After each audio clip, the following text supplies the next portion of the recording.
Hi, my friends. Welcome to Inside the Minds of Authors. I'm DC Gomez, your host, and also an indie author. I'm thrilled you're joining me today for another fun interview with a passionate author. We're going to kick off this show with an exciting reading, so let's get started.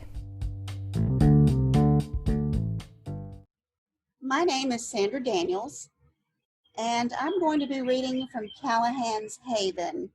This is chapter 3, and this is from Duncan's point of view, who is the father of our heroine. Someone once said, when you have children, your heart forever walks outside your body. Right now, his was about to drive off in a lime green VW. Duncan Shepherd pulled the untraceable burner cell he'd taken from his study wall safe out of his jean pocket and held it up to his chest. He squeezed it, watching Haven start up her car and leave, and didn't look away until her car topped the rise in the road and disappeared. This girl was smart. She could take care of herself. He'd made sure of it. Because while Patsy had taken their daughter to dance and ballet, Duncan had taught her self-defense and how to shoot. He had needed to know his sweet, pink-loving, dress-up playing, all girly girl daughter could kick ass if necessary, and she could. So she wasn't some helpless damsel needing him or any other man protecting her, usually. But nothing was usual about what had transpired in the last hour. Nothing. It wasn't that he hadn't foreseen something like this could happen. He had. He'd just let himself become complacent over the years when it hadn't. His work with counterintelligence in the Marines and now in the civilian sector hadn't made him popular with many of the darker elements in the world, but he'd honestly believed they would come after him before his family. He'd never anticipated someone would use Haven as leverage against him. It was a stupid assumption on his part. Needless to say, he was warned not to report anything to his handlers. They had eyes on him, and they'd know. That directive he could handle. The bitch of it was he couldn't warn Haven. She was under surveillance as well. And if she deviated at all from any of her normal activities, giving an inkling she was aware of the situation, she was gone. She would also be just as gone if Duncan didn't do exactly what they had directed him to do when he met with the Turkish Minister of Interior and Mazar Sadiq in less than 3 weeks for peace negotiations. The person calling him hadn't specified how Haven would be gone, but any scenario he could come up with scared the shit out of him.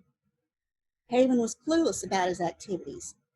She thought he worked in intelligence as a contractor for the State Department, and he did, on paper. He actually worked for an organization that literally had no name. Those in his circles just called it the Cooperative. His job was to do what he couldn't be done through the normal chain of command or in the realm of the public eye, whether it be negotiations, interrogations, or coordinating and leading a myriad of other covert operations no one could know about. Now it seemed he was in the untenable position of either losing his integrity or losing his daughter. His choice was a no-brainer. He would choose Haven over anything or anyone, even his own life or that of Sadiq. But how did they know about the summit he was mediating between the Turkish rebel and the minister? Duncan turned on the phone and pulled up the texting screen. "I need the team." He turned and walked toward the steps leading up to the front porch, but stopped when the phone, still in his hand, rang, and then answered before it could get to the second ring without bothering to check the caller ID. "My daughter is in danger."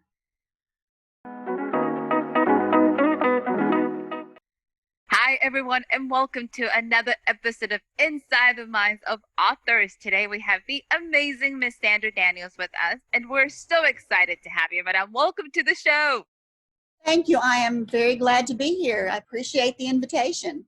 It is exciting. So we're going to jump right into this because I am curious about this book. What is it all about? What are we going to find out? Tell us. All right. Callahans Haven is the story of Cal Roth, Callahan, and Haven Shepherd. Haven is a college student. She's a senior. Her father has recently retired from the military 3 years before at the death of his wife. He is in some things that, let's just say, some folks to be after him. So he calls in his team that he had, and we meet that team actually at the beginning of the book. There's 4 of them. There's Cal, there's Declan, Garrett, and Solace. And they're a group of Marines, and he wants them to watch over his daughter. So they do. I am kind of a fan of your soulmate, basically. When Cal sees Haven, he knows there's something different about her. He's older than her, of course, and that gives him a little pause, but he knows she's his. The story progresses that the team does protect her, but an incident happens, which I won't really talk about because it's just a good part of the book. But something happens where Cal has to break cover, and he breaks it in a very big way. Haven is enamored of this man. She's not really dated because boys are boys, and she wants a man. And Callahan is definitely all man. The story progresses. We see Cal and Haven growing closer. We see members of the team, and they're a fun group. They're also very serious. We see Haven's best friends, Destiny and Hope. They're roommates, and they're all very protective of each other. They're like sisters. So it all comes to a head at one point. We have a bit of drama, which I like, and a little mayhem, which I love. Characters find themselves in a situation where they have to make a decision. How are we going to handle this?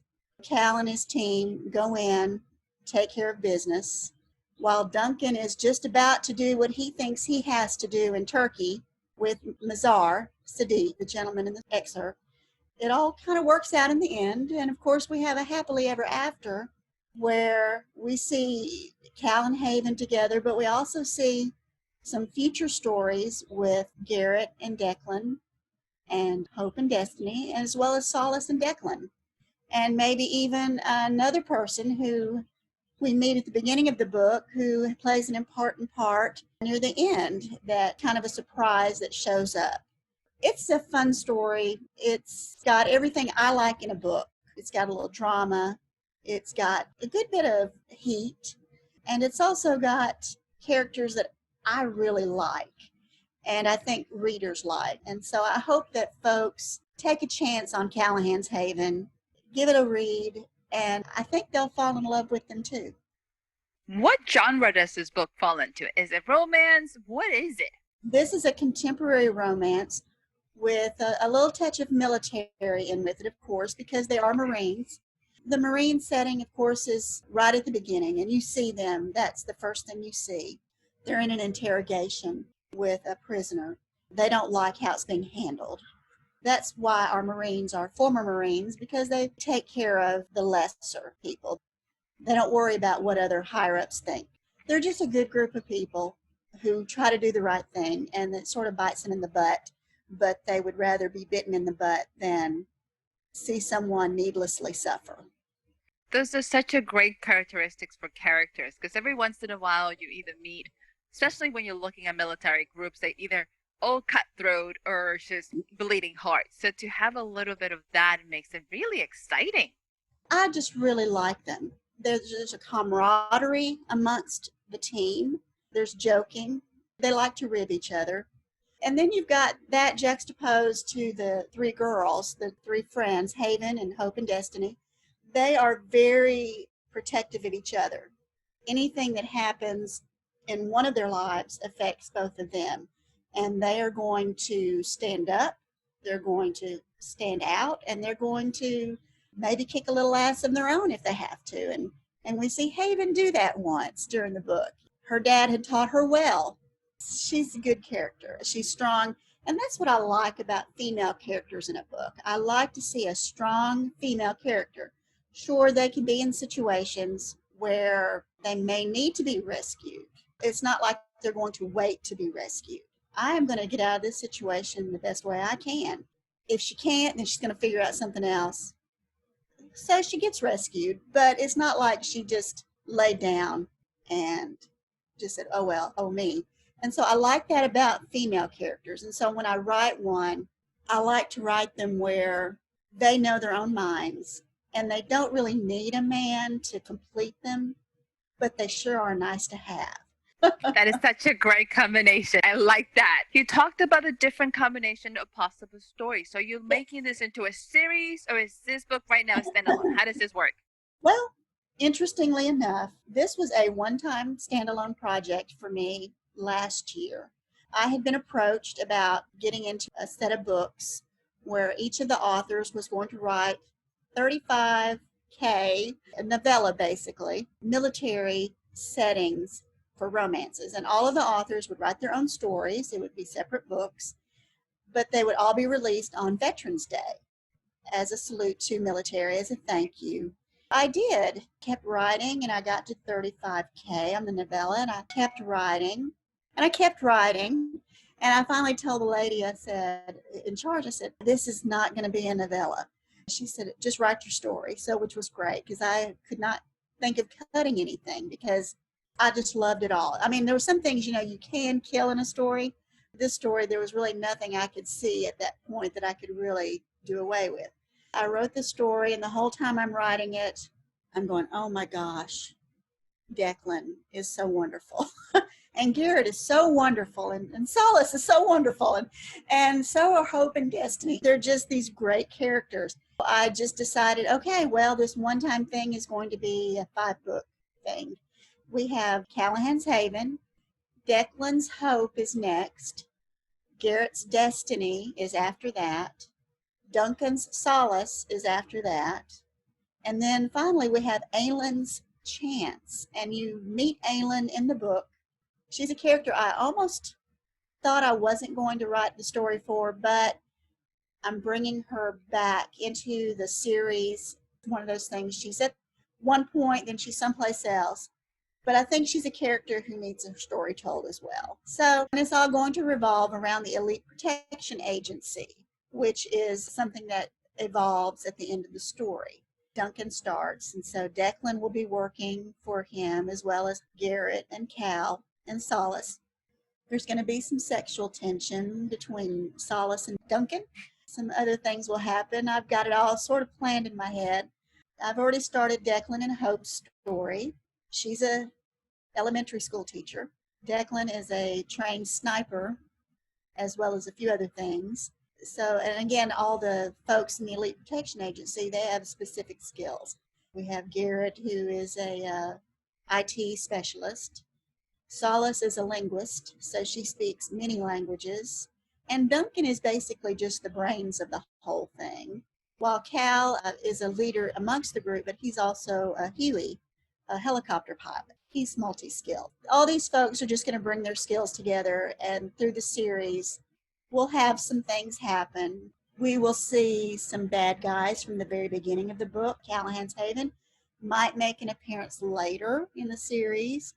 We have these folks who do rescues and interrogations and some other things in this EPA, which is kind of weird that that was their initials. Some of the things that they get involved in will spill over into their regular lives. We'll see that, especially in the next book. Some things will happen in the beginning of the book that are going to spill over into Declan and Hope's lives and the lives of the team and the friends. They're going to have to deal with some pretty significant fallout from that. Again, I've got their book sort of planned. We'll see how it goes. That is so exciting. You do have a lot of stuff going on. When you decided to join the military side of this story, did you have to do a lot of research for it? How does this come about? I do a lot of research. I literally look at, the first setting is in Turkey. So I looked at maps of Turkey and I decided, okay, I need to know how their government is set up. And I need to know how their principalities are set up and how their communities are set. So I looked at maps, I read all kinds of articles on Turkey because I needed to know if I was on the right track with how these people would interact and some of the things that could happen. I'm using one of the small local areas of Turkey where there's some corruption, and that's why some of the things that can go on goes on.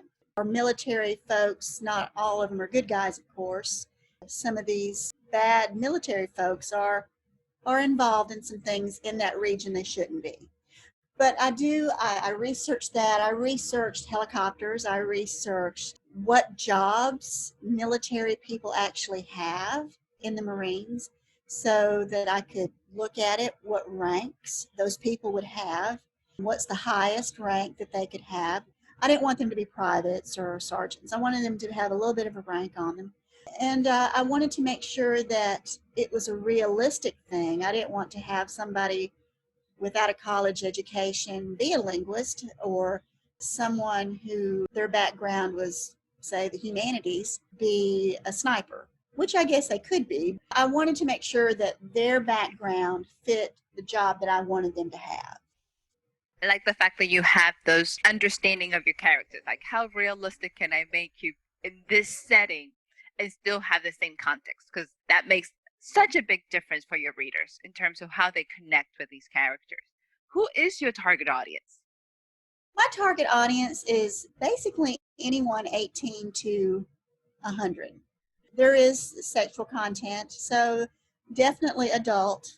I would not recommend someone who's not an adult to read this, because I didn't write it for a young adult or someone who's mid-teens, but someone who is an adult, maybe even 21 and over. I've actually had some men read it. My mother's boyfriend read it, and he's 80 years old. I had left it at her house, and he read it. And he said, well, I liked all of it except for all that nasty part. He reads Westerns. So I found it interesting. He decided to read it, but he liked it except for the sex. So it made me laugh. The people that I've actually had read it, they've kind of felt like I have. They like those characters and they like the setting. So I'm hoping I'm on the right track with them and as I keep going in the series. So you have other books you have written. Tell us a little bit about that. Are you normally a contemporary romance author, or do you switch genres on us? What do you do? Sandra Daniels, when I first started writing, was supposed to be a paranormal romance author. I love a good alpha male, wolf, bear, shifter guy who takes charge, but I like the female. She's able to make him purr. That was my go-to. My first book that I had written, which I'm now in the midst of rewriting, was a paranormal romance. An older heroine, which I love. That's one of my favorite things, is an older heroine and a younger hero. I think there's not a lot enough of those books out there showing that dynamic. I think it's a great story trope, older woman, because we know what we're doing, as a line from Steve Martin's movie Roxanne. I love that. We know what we're doing. So I had written this book, and that was my plan. And I have a series of, oh my gosh, I have 13 books started in various stages in this series, with several more that could be written that have little plot notes and character profiles, because if you saw my computer, you would see it full of storyboards, basically, where I have photos of characters, who they are, what they look like, what drives them.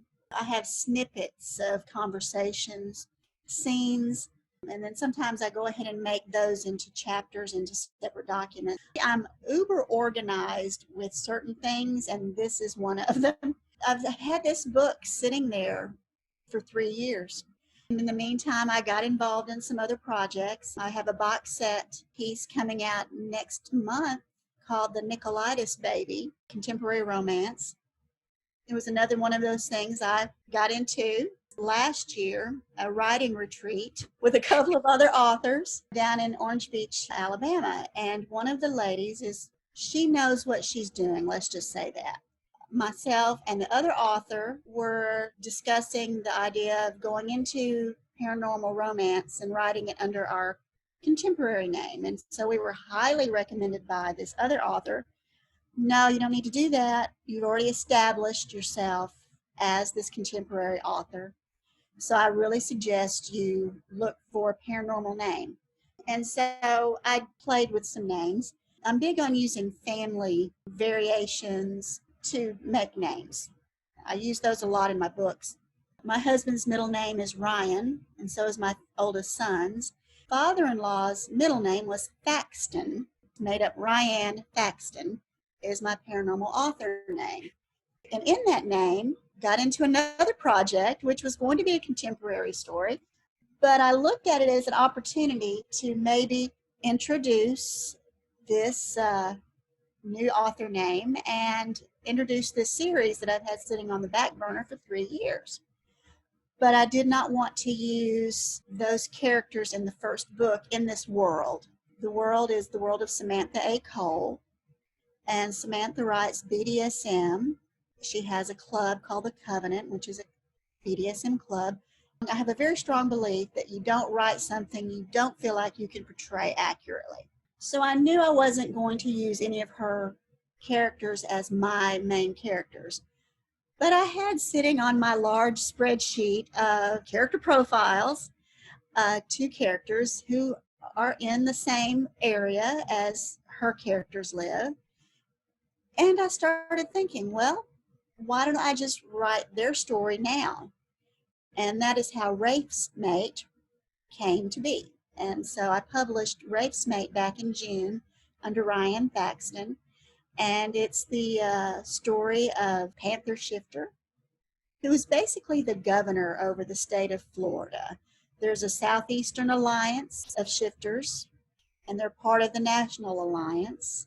I have a thing about the South. Anyone hearing can hear my accent, and they'll understand why. I feel comfortable in the South. I love the South, and so I feel like that's where I need to have my folks. And so there's a Southeastern Alliance of shifters. Rafe is living in kind of a bad situation. His brother and sister-in-law had been murdered the previous 9 months or so before, and he has taken custody of a 7-year-old, the nephew. The 7-year-old was in the house during the murder. He did not see what happened, but he heard it because his mother hid him and hid him as well as she could.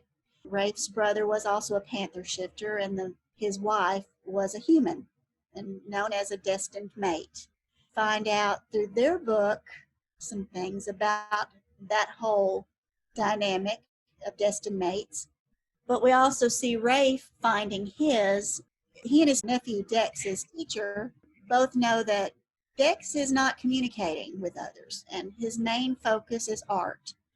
And anything he does that you want to know about him is in his art. So he draws actually very dark pictures. There's sometimes, there are scenes. He loves horses because Rafe has a horse ranch and he has a favorite horse, and you see pictures of that horse, but everything around it's always dark. He'll draw pictures of the house, but the house may be listing to the side, and pieces of the house may be flying away in the wind.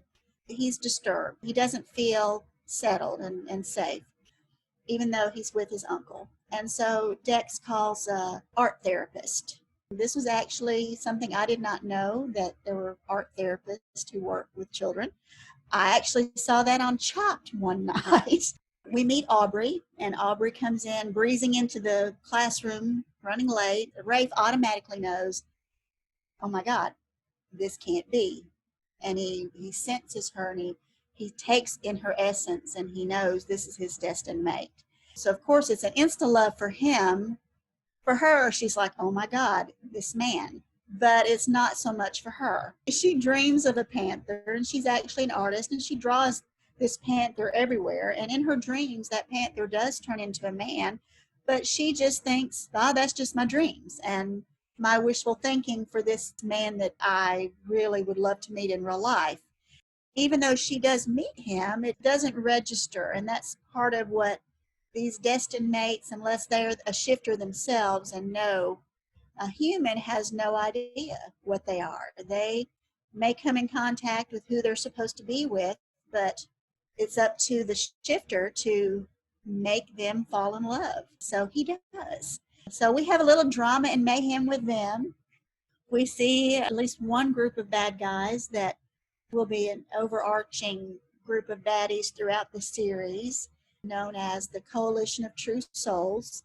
They believe that shifters are soulless abominations and that humans who mate with them are below that. So they want to destroy that bond, and they're looking for ways to do that. We have those humans, but we also have shifters who are called purists, and they believe that shifters should only mate with other shifters and should mate within their own kind. So a panther and a panther.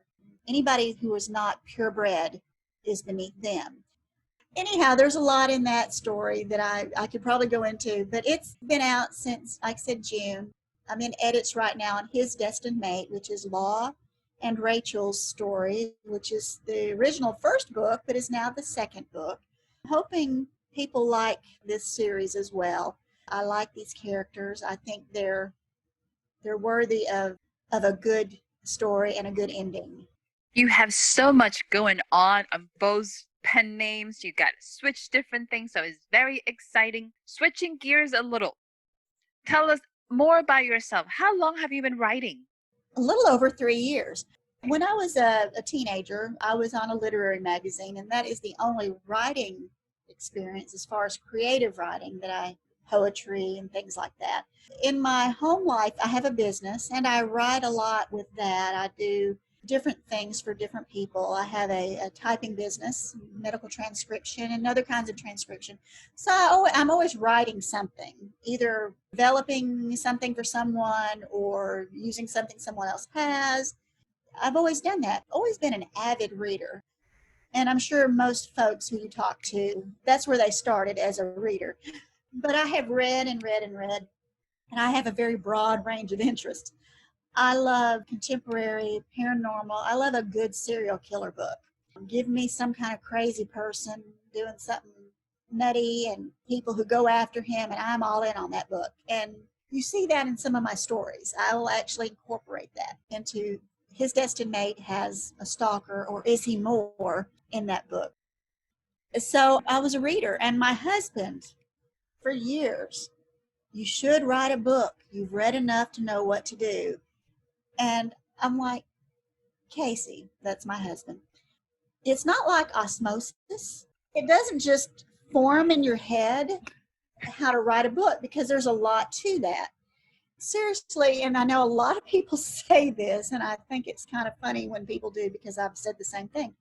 I was kind of discouraged over some things going on with my business, and I'm watching something on Facebook, and one of these YouTube video comes up on J.K. Rowling, of all people. And again, it's that whole story of how horrible her life was, and how she went to writing later in life. Of course, we had Harry Potter. And so I thought, you know what, I'm going to write a book. Seriously, that was what I said to myself. I'm going to write a book. And so I started writing, and it was His Destined Mate. And I wrote and wrote. And I think I got like 2 chapters done. And I was like, oh, this is pretty good. I have a very broad network of friends who are writers, editors, anything you can think of. So one of my good friends said, hey, would you be willing to read a couple of chapters of something I've written? I know this person would be brutally honest with me. She's an attorney, and she's also an editor, and she's also an author. And I knew her, and I know she is nothing but honest, and she will just tell you like it is. So I sent it to her, and she read it, and she said, okay, the premise is really good, and your writing, as far as parts of it, are really good, but you're telling everything, and you're not showing anything. And she said, and so it's not really what it should be. I'm sure people have talked about telling and showing here before. You know, you're telling the story, you're not showing the characters in the story. So she sent me buku of literature, links to read, all kinds of stuff. She was great. So I began reading, began editing, and then began going, oh my God, this is terrible. Because, you know, I'm realizing how bad it truly was. I worked it and worked it and worked it. And then I finally got it to a point I thought, well, I'm going to have some people read it. And so my friend, the editor, she had several folks who baited for her. And so she sent it out to the betas. I got really good comments, and I was kind of surprised, you know, because this was the first thing I'd ever written. There were some good comments about things I needed to change. Some things, I had the serial killer in there quite predominantly. One woman loved him, thought he was just absolutely horrible, but great. And then another who said, he takes me out of the romance. So I'm trying to find a balance with that. actually had submitted that for publication, and a publisher did look at it and had an editor go through it, and they liked it and actually wanted to look at publishing it, but they wanted me to make a lot of changes to it. And I'm a bit of a control freak. This was sort of my baby at that time. I said no. Plus, some of the edits she had and some of her comments at the end made me think you really were more concerned about editing than what the story was itself. And so I didn't have a good feeling. I didn't feel good about it. And learned from another friend who's an author, when you have a story that has an element in it or has elements, and you have an editor who doesn't see things the way you do and they take something out, it changes the story and it changes the characters. And she told me, don't let them do that to you. She said, make sure you have an editor who really knows your voice and wants to keep your voice. This editor was more concerned with making my mature characters a little bit more giddy, perhaps, over some things. And I'm like, well, she's one of the characters, a side character, is a district attorney, and she's not going to be giddy. She's kind of a badass woman and knows her own mind, and she just tells it like it is. And so, no. So there are several other things. I'm still a newbie. I'm an older woman. So to me, to be a new author, it's kind of exciting to think, okay, well, maybe I can live long enough to write all these stories. I really want people to like what I read and to feel along with the characters.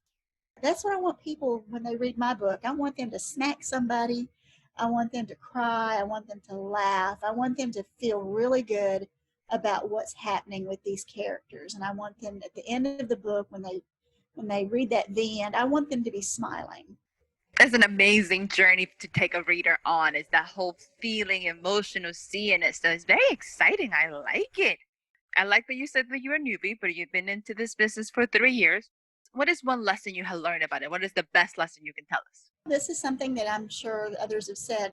I had a friend who's very encouraging, and we were at a book convention. I think we were at RT, actually, in Atlanta. We were talking to another author, and my friend was talking me up. She'd read His Destined Mate. I asked her, what is your best advice to me? Write the damned book. And so I said, okay. That is really it. Just write it. Don't wait. If you have a story that you think you need to tell, then you need to tell it. Sort of what I've been doing.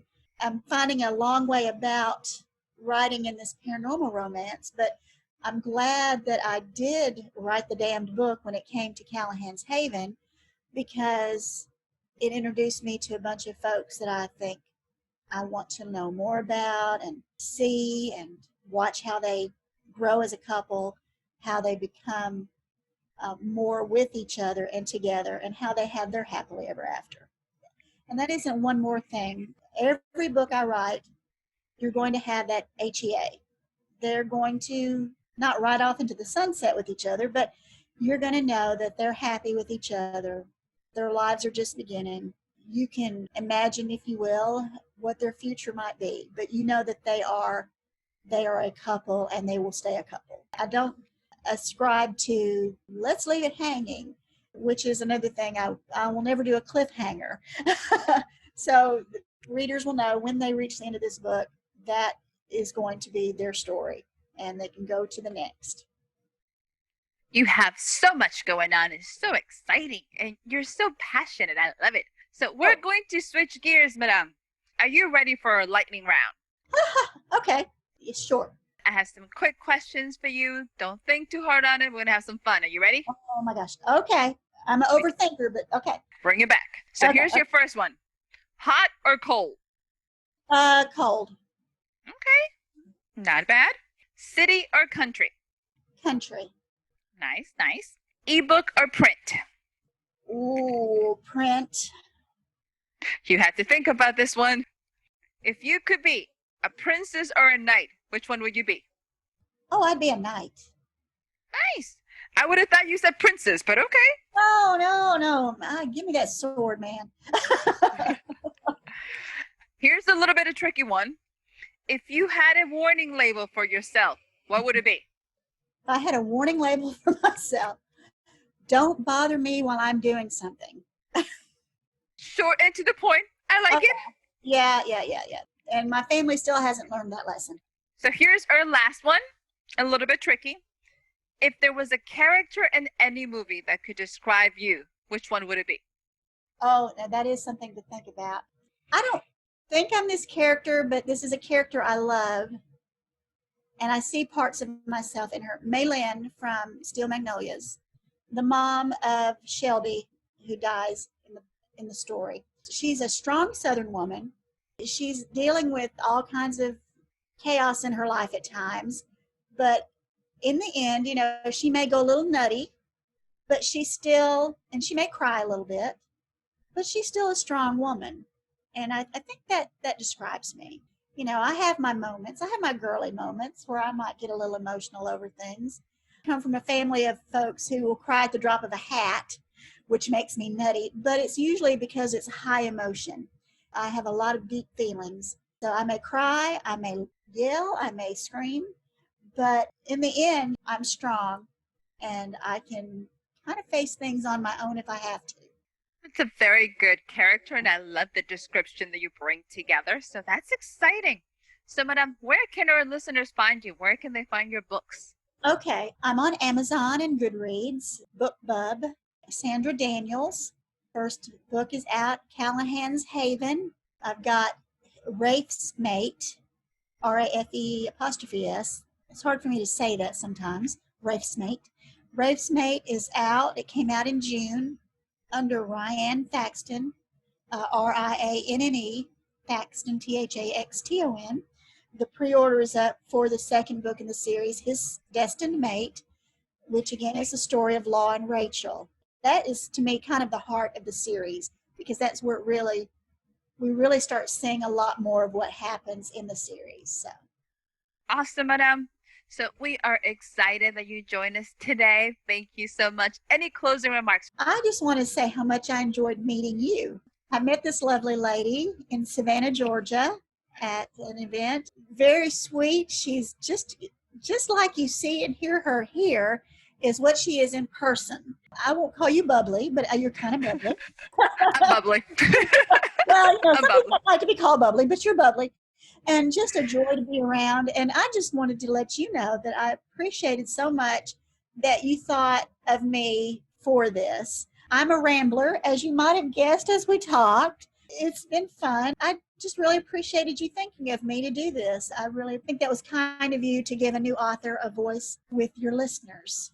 I am so glad you joined us, and I know our listeners have enjoyed learning about your process, learning about your different series and how you're tackling everything.